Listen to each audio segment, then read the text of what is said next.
This story is actually my own. I'm the creator of the Haddonfield channel, and every part of this is 100% true, which honestly makes it a little bit harder to talk about. These events happened over the span of about 2 years. Back in 2019, my girlfriend, now my wife, and I moved into a one-bedroom apartment in Brooklyn. It was in a 6-story building that had to be at least 100 years old. Nothing fancy, but it had an elevator and laundry in the basement, which felt like a massive upgrade from our 4-floor walk-up we had lived in before. We lived on the top floor, the 6th. For the first year, nothing unusual happened. Normal city noises, neighbors coming and going, the occasional noise through the wall, typical Brooklyn stuff. Then one night, around 11 p.m., our walls started shaking. Not music, blaring music, hardcore, screaming metal played through what sounded like a professional-grade sound system.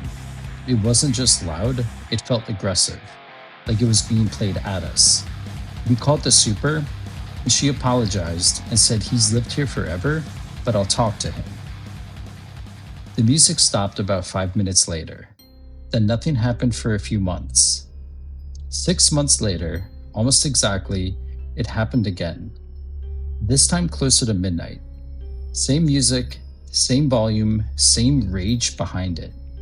Again, the super handled it. A few days later, we talked to another neighbor who told us something that stuck with me. She said this guy had lived in the building since birth.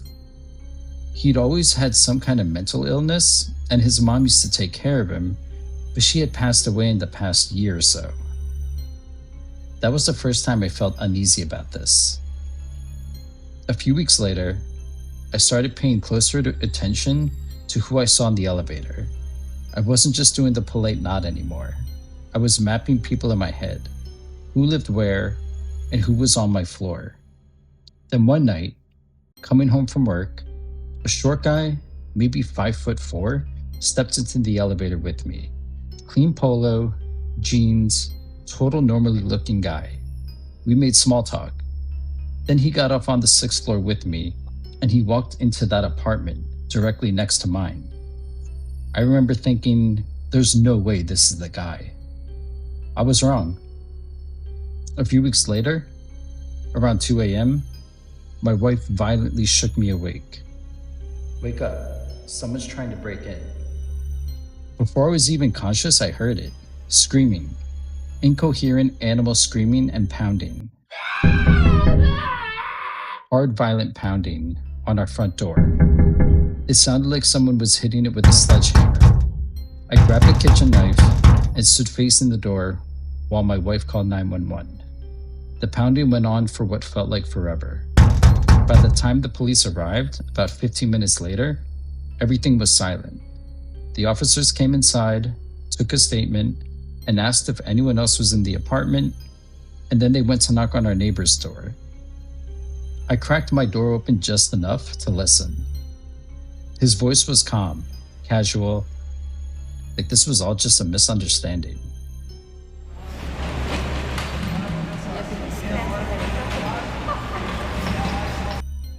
The cops left, and not long after they did, he started playing music again. Not blasting, just loud enough to be intentional. I lost it. I went into the hallway, pounded on his door, yelling for him to open it. He didn't respond, didn't make a sound.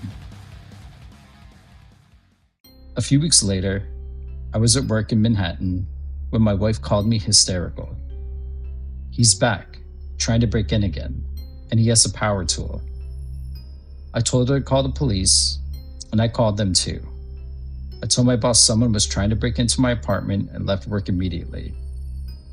While I was on the train, my wife told me that she smelled smoke in the apartment, and the smell got stronger and stronger over time. My commute home was about 1 hour. During that time, I begged her to leave the apartment, but she was terrified to go into the hallway, afraid he'd be there. By the time I got off the train, it was dark. When I turned onto our street, I saw police cars, fire trucks, an ambulance, and a crowd. Then a black van pulled up. Men in tactical gear poured out. Rifles, shields. It was a SWAT team. About 10 minutes later, While my wife and I are outside, staring at our apartment building, they brought him out. He was strapped to a gurney, completely naked, screaming and flailing. An officer later told me that inside of his apartment, he had piled all of his belongings into the center of the room and set them on fire, essentially creating a giant bonfire. I spoke with an NYPD family member of mine, told him the situation, and asked him about how long do you think before we see him again. He told me we'd be lucky if he didn't return the next morning. He was right. 2 days later, my neighbor was back. A few uneasy weeks went by, but he stayed silent, not causing issues. But it was hard to sleep every single night, go to work every single day, knowing that this person lived directly next to us. A few weeks later, a neighbor of ours knocked on my door and said, "Hey, did you hear?" I said, "No, what's going on?" She said, "Our crazy neighbor had knocked on her door and said, 'Sorry for all the problems I've caused. I'm leaving. I'm going to fight in the Russia-Ukraine war.'" I didn't know how serious to take this news. I didn't know if he moved out or what the situation was. But I do know his door stayed bent and destroyed and open for almost a year. Now a family lives there. Sometimes I wonder if they know. Mental illness hides until it doesn't.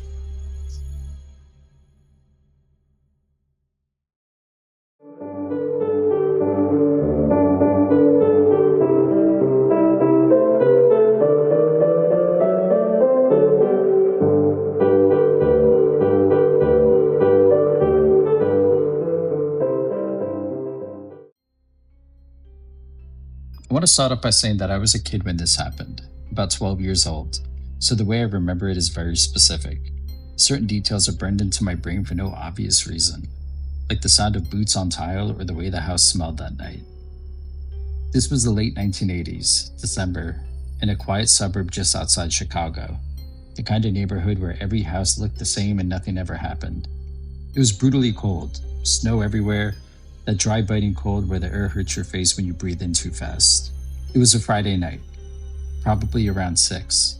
My dad was still at work, my mom was home with me and my friend Mike, and we were sitting cross-legged on the living room floor watching a Christmas movie on VHS. One of those movies everyone watched back then. The TV hummed faintly and the house smelled like sugar and butter because my mom had been baking cookies all afternoon. At some point, she realized she was missing something. Our neighbor lived a few houses down, so she said she'd be gone for 2 minutes max. She put on her coat, reminded us not to open the door for anyone, and left through the back door. I remember the sound of it closing. A minute or two later, we heard the back door open again, then close. Mike and I both assumed it was her. I called out, "Mom?" No answer. I called again, louder this time. Still nothing. That's when the feeling changed. Not panic, just that quiet, sinking dread kids get when something doesn't line up, but you don't yet know why. We paused the movie and started walking through the house, calling her name. When we stepped into the kitchen, everything in me went cold. There was a man standing there. He was tall, way taller than my dad, and was wearing a Santa suit. Not a mall Santa, not clean. This thing looked slept in. The red was dull and gray with grime. The white trim was yellowed.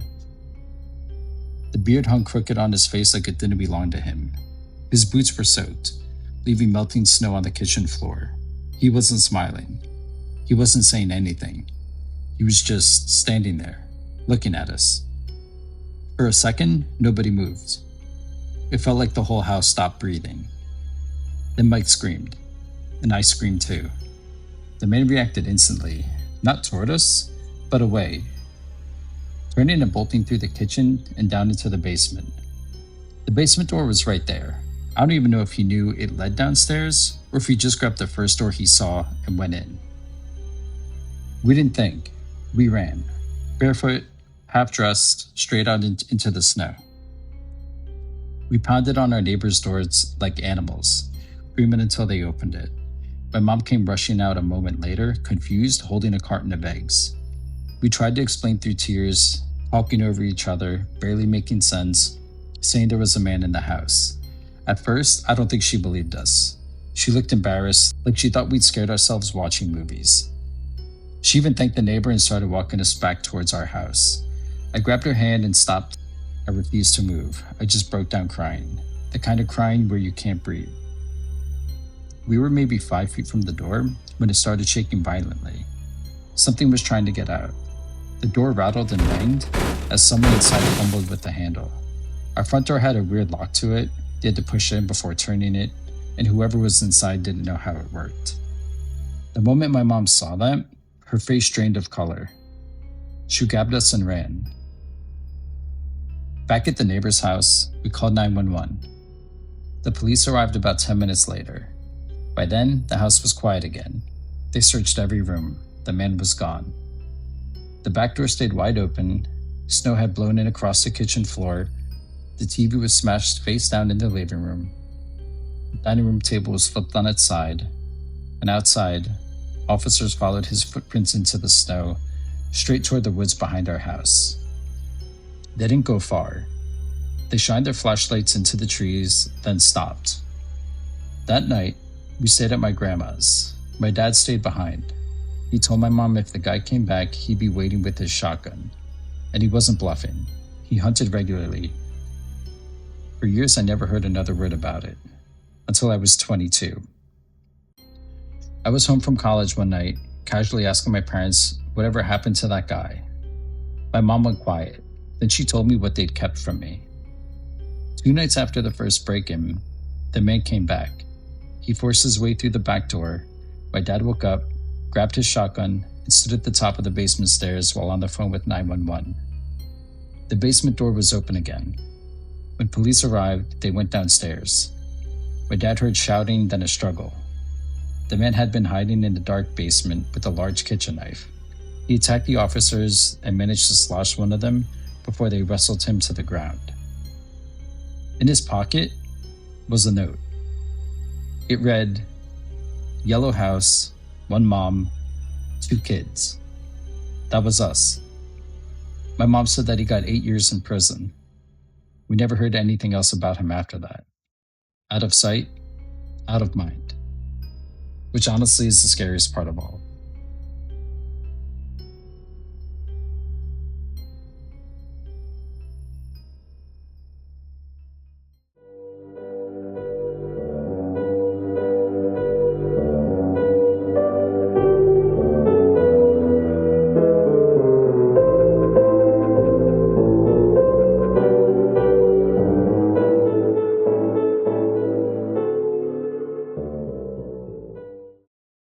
I want to switch gears here for this next story.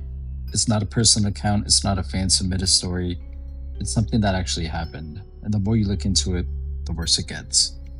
The story takes us back to November 28th, 2008, the day after Thanksgiving, in Valley Stream, New York. A normal holiday tradition was about to take a tragic turn. The crowd had been gathering for hours outside of a Walmart in the Green Acres Mall. Some showing up as early as the night before. Around 2,000 people lined up in the freezing weather, excited for deep markdowns on electronics, TVs, and other popular gifts. It's called Black Friday, the unofficial start to the Christmas shopping season. But until that year, no one could have guessed just how dangerous the frenzy could become. Inside the store worked a man named Jadamite Damore, a 34-year-old temporary maintenance employee. He lived in Queens, New York, and had only been on the job for about a week. He was tall and strong. Trace had apparently led managers to put him at the front entrance to help with crowd control, even though he had no training for it. At around 5 a.m., the door slid open, and that massive crowd pushed forward, trying to secure deals, and chaos ensued. The surge of humanity crushed into him. He fell, and once he was down, there wasn't anything to stop the momentum. Shoppers trampled him. Witness accounts and news reports paint an almost unbelievable scene. Emergency responders tried to perform CPR, but people kept pushing past him, unwilling to sacrifice their place in line for a fallen worker. Some even shouted that they'd been waiting overnight for these deals.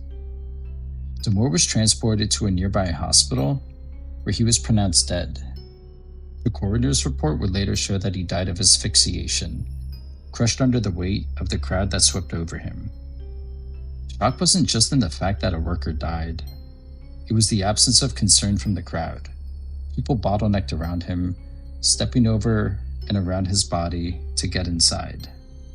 4 other shoppers were treated for injuries, including a pregnant woman, but the headline was always about the man who passed away. In the aftermath, Damore's family filed for a wrongful death lawsuit against Walmart, the mall owners, and the security companies for failing to properly manage the crowd and protect their workers. There were even discussions of criminal charges against Walmart for reckless endangerment. But in the end, the company was able to avoid those charges by agreeing to settlements, including millions in donations and the victims fund, while also agreeing to improve crowd safety. The tragedy didn't just affect one store or one family.